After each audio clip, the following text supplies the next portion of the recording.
আসসালামু আলাইকুম ওরহমতুল্লাহি ওবারকাতুহ। হিংসা সম্পর্কে কয়েকটি কথা আমি সম্মানিত ভিউয়ার্সদের উদ্দেশ্যে বলতে চাই। রাসূল আরবি সাল্লাল্লাহু আলাইহি সাল্লাতু ওয়াসসালাম হিংসা সম্পর্কে হাদিসে বলেন, ইয়াকুমুল হাসাদা ফাইন্নাল হাসাদা ইয়াকুলুল হাসানাতি কামা তাকুলুন নারুল হাতাব।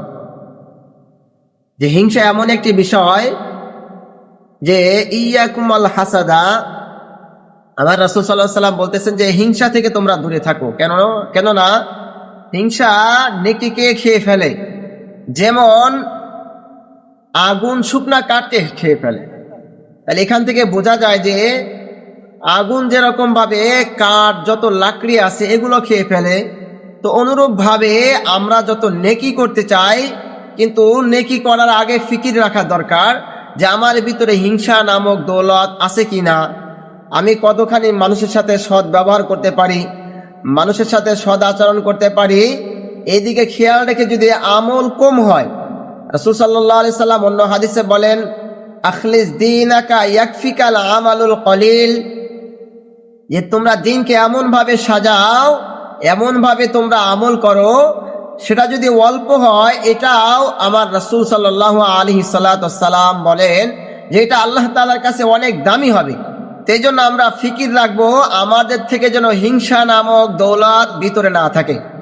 কোরআনে আয়াত আল্লাহ তাআলা বলেন, ইয়াওমা লা ইয়ানফাউ মালু ওয়ালা বানুন। যে আল্লাহ তাআলা কিয়ামতের ময়দানে ইয়াওমা লা ইয়ানফাউ মালু ওয়ালা বানুন, আল্লাহ তাআলা বলেন যে সন্তান সন্ততি দেখবে না, আর সম্পত্তি দেখবে না, মালও দেখবে না। যদি আমরা এটার সাথে যদি সম্পৃক্ত হয়ে যাই, তাহলে এক ধরনের ভালোবাসার সাথে আমরা সম্পৃক্ত হয়ে যেতে পারি, আর এক ধরনের আল্লাহ থেকে অনেক দূরে যেতে পারি।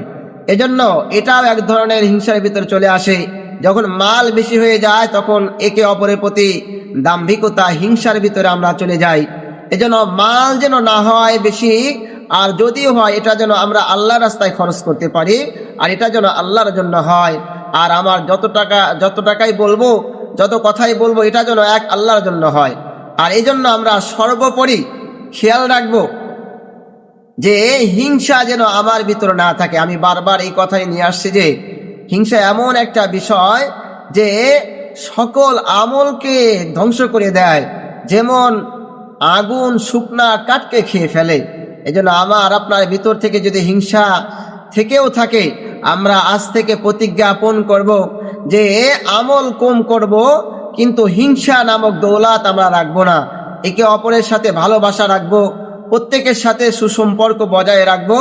এটাতে আমার আল্লাহ তাআলা অল্প আমলেই খুশি হবে এবং আমরা প্রত্যেকের কাছে সম্মানের একটা ভাগীদার হব।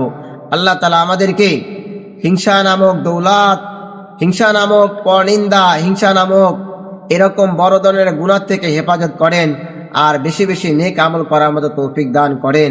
ওয়া আখিরু দাওয়ানা আলহামদুলিল্লাহি রাব্বিল